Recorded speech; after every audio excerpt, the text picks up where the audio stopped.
అందరికీ నమస్కారం అండి.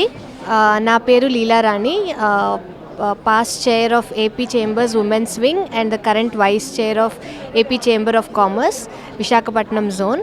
నమస్తే అండి, నా పేరు doctor Yarlagadda Geetha Srikanth, chairperson AP chamber of commerce and industry federation women wing chairperson.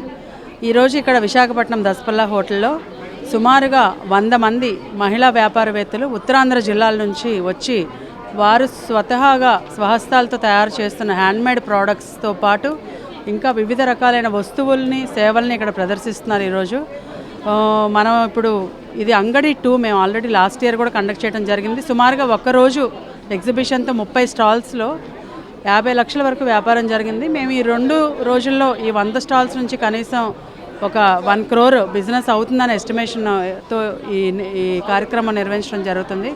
ఈరోజు వివిధ డిపార్ట్మెంట్స్ నుంచి అందరూ కూడా మన AU vice chancellor Prasad Reddy గారు, అలాగే ఎస్బీఐ డీజీఎం పంకజ్ కుమార్ గారు, SIDBI, NABARD, MSME, AP innovation society, Daspalla వారు అందరూ కూడా ఈరోజు ఉమెన్కి వచ్చి చాలా ప్రోత్సహించడం జరిగింది. ఈ సమావేశంలో ఇదంతా కూడా మొత్తం హ్యాండ్మేడ్ బ్రాస్ ఐడల్స్ చూస్తున్నారు. ఇక్కడ మనకి మహిళా పారిశ్రామికవేత్తలు, మహిళలు ఎవరైతే వాళ్ళు సొంతంగా వాళ్ళ ఉత్పత్తులు చేసుకుని వాళ్ళకు ఒక మార్కెట్ ప్లేస్ అనేది మనకి తెలుగులో అంగడి అంటాం కదా. సో అందుకని ఆ పేరు పెట్టి మనం ఇక్కడ స్టార్ట్ చేశామండి last year. So last year మనకి ఆల్మోస్ట్ 40 మెంబర్స్ మహిళలు వచ్చి పాల్గొన్నారు. వాళ్ళు వాళ్ళ ఉత్పత్తుల్ని ఇక్కడ ప్రదర్శించారు. చాలామంది వచ్చి కొనుక్కుని వాళ్ళకి ప్రోత్సహించారు. సో ఈ ఇయర్ ఇది మనకి అంగడి 2 అండి, 2024.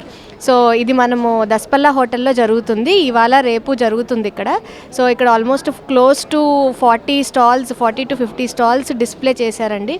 ఇక్కడ మనకి ఆర్గానిక్ ఫుడ్స్, మిల్లెట్ ప్రోడక్ట్స్, తర్వాత చేనేత వస్త్రాలు, ఆర్ట్స్ అండ్ హ్యాండీక్రాఫ్ట్స్, కలంకారీ, తర్వాత మ్యాక్రేమ్ వర్క్స్, ఇలా రకరకాల women artificial jewellery and natural products, nutraceuticals, తర్వాత టెస్టింగ్ జరుగుతుంది, హెల్త్ చెకప్స్ జరుగుతున్నాయి. సో వీళ్ళందరూ మహిళలు నడిపించే సంస్థలండి. సో ఇది ఇక్కడ అందరూ వచ్చి వీళ్ళని అందరినీ ప్రోత్సహించాలని కోరుకుంటున్నాం.